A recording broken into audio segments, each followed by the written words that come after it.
Good morning. I am Maria Victoria Cedeño Vidales, and following what my study associate Jairo Ignacio Fonnegra said in activity number 3 of the subject occupational health standards and occupational risk. It should also be borne in mind that the importance of corporate ethical and social responsibility as a determinant of comprehensive legal responsibility for occupational risk and occupational safety and health.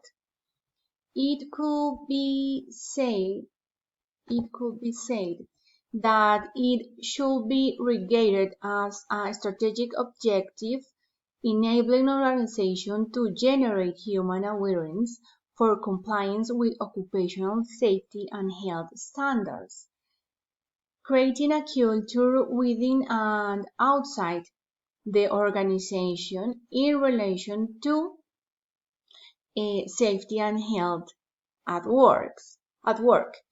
This merger will guarantee benefits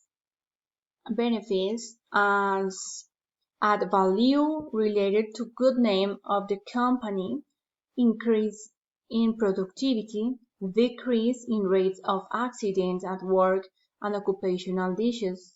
This will help to reduce cost, reduction of impact of the environment, among others, which will make it more competitive in the market to any organization. Thank you.